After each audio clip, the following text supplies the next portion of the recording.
So another hour, another Luka video. Yeah, we're doing this. But in this video, we're going to be talking about the players for the Dallas Mavericks and how they have reacted to Luka Doncic. How they have reacted to Luka, their best player on their team, being traded. Which is a crazy one. Which is still mind-boggling to me to this day. And if you guys agree that it's mind-boggling, subscribe. Just like the last video, it's a rule. It's a rule. If you guys don't subscribe, it means Nico Harrison did the right thing.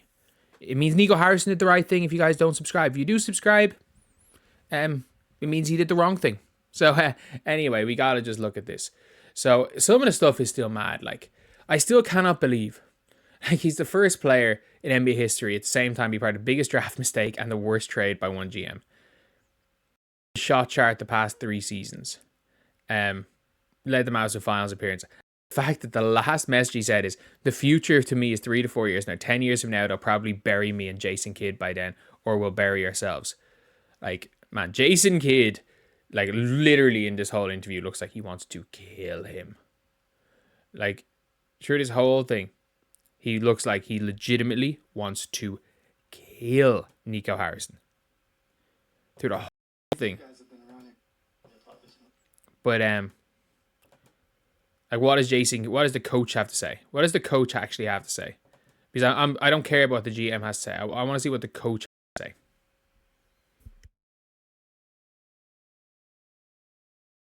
Was brought up, we are aligned, right? And so just understanding Luka, when I first came here, excited about the opportunity to coach an upcoming star and who became a mega star. And I was just blessed to have that opportunity to coach him. But when you look at the vision of the team and what Nico wants to build, I truly support that and truly believe that the players that we're getting are the ones that can help us achieve that, and that's to win a championship. Well, why did they get that vision better? It's not about better. It's about, being able to, again, Nico has talked about defense. He's just making any excuse. He's making any excuse he can. Time will tell if I'm right. Kid didn't even know about this deal. Yeah, no. And now let's take what the players have said. She spoke with about today's stunning news. Leslie. Yeah, stunned is a good word. I think it's safe to say that there's still a little bit of shock in the locker room. One of the players told me it just doesn't feel real.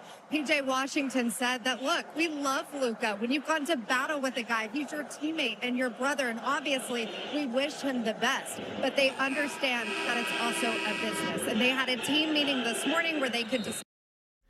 They literally used we know it's a business. This was a trade that they said, oh, this is for purely basketball reasons. We love Luka. They're in shock.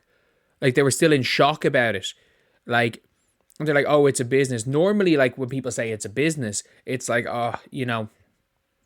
like this guy, but we just have to do it. Like an Isaiah Thomas for Kyrie deal. It's look, Kyrie's just better. We have to do this deal. Not trading freaking... it would be I don't know. Let's just say off the top of my head, the Thunder wanted a center. And let's say last year, when Chet's there, they wanted a center. And they still had Josh Giddey on the team. And Josh Giddey and Shea couldn't work with each other. And they went to Sacramento and say, give me Sabonis, here's Shea. It's like doing something dumb like that. Could Shea and De'Aaron possibly not work together? Maybe, but you do it every time. Discuss everything. Najee Marshall said, of course, everything was business as usual. He said, we love Luka, but we are all professionals, and they are looking forward to getting to meet AD and Max Christie and look forward to winning. To be honest, with the way people have been talking about this trade, you would think that the Mavs did get Antonio Davis back. With the way people trade. But a little bit of shock. The world was rocked early this morning.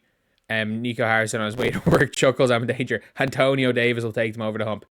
Antonio Davis. With the way they're talking, it might be Antonio Davis, but they're like, oh, it's business as usual, man. Being popped, being down 50-19 at the end of the first quarter. That is what you call a team who is shell shocked. That is what you call a team who is shell shocked, not a team that's business as usual. Because through the rest of the game, they didn't lose it by that much. But you do not go down 50-19 unless you are shell shocked. And I mean that. Like, that is something that happens when you are completely shell shocked. And it looks like the Mavs are. It looks like the Mavs are completely, utterly shell shocked. They are, like, I don't think they can believe this. Like, you have Luka Doncic as your franchise player. How many free agents came to the Mavs to play with Luka? Najee Marshall came to the Mavs to play with Luka. Klay Thompson came to the Mavs to play with Luka. Daniel Gafford, obviously, he was traded. Daniel Gafford and Derek Lively, beside Anthony Davis, who's a non-shooter. Like, you literally need every other player to be shooting the lights out. Otherwise, there's a spacing issue now. Like, defense. But if your offense takes a huge hit for defense, it's not the smartest thing in the world.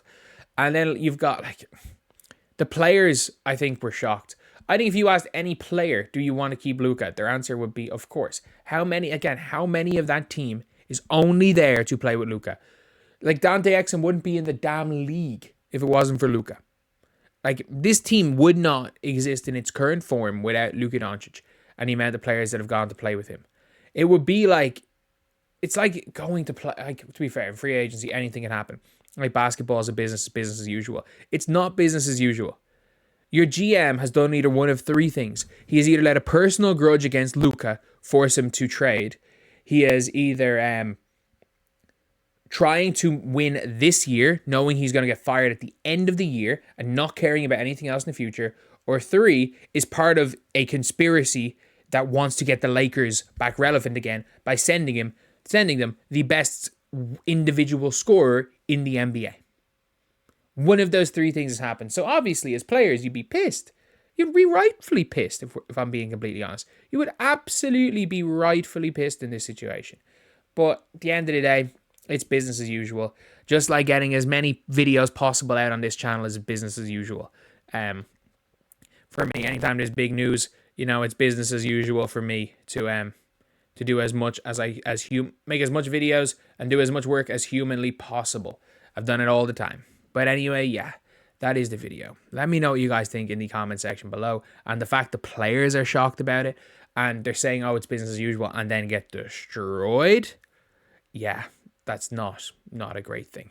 And it would be very interesting to see what Kyrie says. I don't think Kyrie's going to be happy with this. Heck, Kyrie re-signed and was so happy playing as like a 1A, 1B with Luka, because playing with Luka is like playing with LeBron back in Cleveland. But anyway, I'll see you guys.